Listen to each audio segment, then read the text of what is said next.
کوہ طور پر تجلی الہی کی زیارت کے بعد حضرت موسیٰ علیہ السلام کے چہرے مبارک پر ایسی قوی چمک رہی تھی کہ چہرے پر نقاب کے باوجود جو بھی آپ کی طرف آنکھ بھر کر دیکھتا تو اس کی آنکھوں کی بینائی ختم ہو جاتی۔ آپ علیہ السلام نے اللہ تبارک و تعالیٰ سے عرض کیا کہ مجھے ایسا نقاب عطا فرمائیے جو اس قوی نور کا سطر بن جائے اور مخلوق کی آنکھوں کو نقصان نہ پہنچے۔ اللہ تبارک و تعالیٰ کا حکم ہوا کہ اپنے اس کمبل کا نقاب بنا لیجئے جو کوہ طور پر آپ علیہ السلام کے جسم پر تھا، جس نے طور کی تجلی کا تحمل کیا ہوا ہے۔ اے موسیٰ علیہ السلام، اس کمبل کے علاوہ اگر کوہ قاف بھی آپ کے چہرے کی تجلی بند کرنے کو آ جائے تو وہ بھی مثل کوہ طور پھٹ جائے گا۔ الغرض موسیٰ علیہ السلام نے بغیر نقاب کے خلائق کو اپنا چہرہ دیکھنے سے منع فرما دیا۔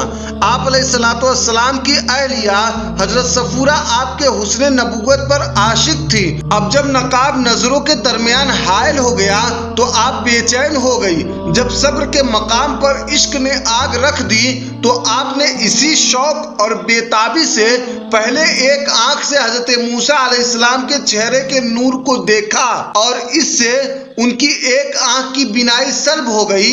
اس کے بعد بھی آپ کو صبر نہ ہوا، دل اور آنکھوں کی طلب اور بڑھ گئی۔ بس حضرت موسیٰ علیہ السلام کے چہرے پر نظارہ تجلیات طور دیکھنے کے لیے دوسری آنکھ بھی کھول دی اور اس کی بھی بینائی سلب ہو گئی۔ عاشقہ صادقہ حضرت صفورہ رضی اللہ تعالی عنہا سے ایک عورت نے پوچھا، کیا تمہیں اپنی آنکھوں کے بے نور ہو جانے پر کچھ حسرت و غم ہوا ہے؟ تو آپ نے فرمایا، مجھے تو یہ حسرت ہے کہ ایسی 100,000 آنکھیں اور بھی عطا ہو جائیں تو میں ان سب کو محبوب کے چہرے طابہ کو دیکھنے میں قربان کر دیتی۔